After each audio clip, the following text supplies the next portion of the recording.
Swing trading.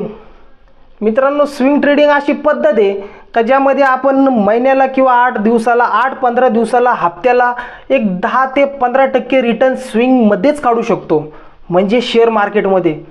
पण share मार्केटमध्ये कसे काढायचे हे बिगिनर पण काढू शकतात आणि एक्सपिरियन्स लोक पण काढू शकतात. मित्रांनो, असे लोक काढू शकतात ज्यांना शेअर मार्केटमध्ये काही माहीत नाही, आणि असे लोक काढू शकतात ज्यांना शेअर मार्केटमध्ये बिगिनर आहेत. असे लोक पण शेअर मार्केटमध्ये पैसे काढू शकतात, बरोबर आहे. पण स्विंग ट्रेडिंग आणि इंट्राडेमध्ये काय फरक हे तुम्हाला जाणून घेणं गरजेचं आहे. मित्रांनो, तुम्हाला सांगतो, मार्केट आपलं 9:15ला चालू होतं आणि 3:30ला संपतं.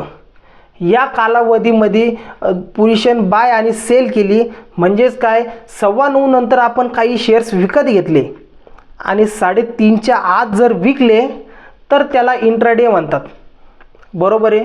यामध्ये प्रॉफिट पण होतो आणि लॉस पण होतो.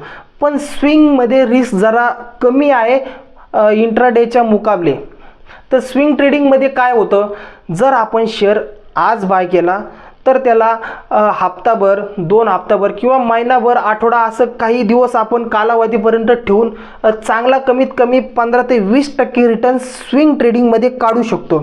बघा, बँकेत आपण FD करतो, FDवर आपल्याला वर्षाला 10% म्हणजे 1 लाखाला 10,000 रुपये रिटर्न भेटतो, बरोबर आहे.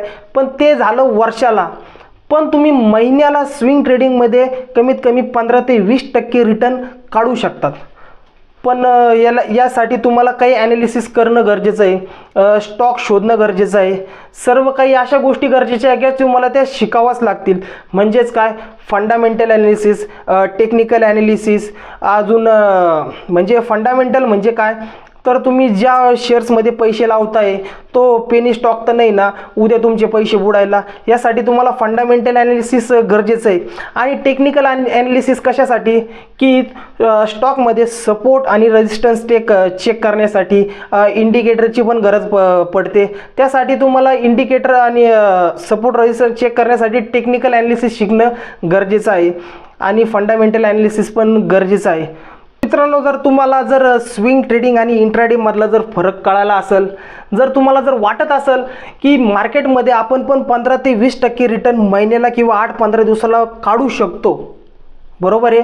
म्हणजे काय, बँकेच्या FD पेक्षा बँकेची FD तर वर्षाला रिटर्न देते 10%, आपण महिन्याला 15 ते 20% रिटर्न जर काढू शकतो. त्यासाठी जर वाटत असेल तर तुम्ही स्विंग ट्रेडिंग करू शकता. यासाठी टेक्निकल ॲनालिसिस, फंडामेंटल ॲनालिसिस तर शिकणं तर गरजेचं आहे. त्याचबरोबर मी तुम्हाला शिकवेल की स्विंग ट्रेडिंगसाठी स्टॉक कसे शोधायचे, ट्रेडिंग कशी करायची, स्टॉप लॉस कसा ठेवायचा, टार्गेट कोणतं ठेवायचं, यासाठी मी तुम्हाला सर्व ॲनालिसिस येणाऱ्या काही दिवसांमध्ये शिकवणार आहे. त्यासाठी चॅनलला लाईक करा, शेअर करा आणि सबस्क्राईब करायला विसरू नका.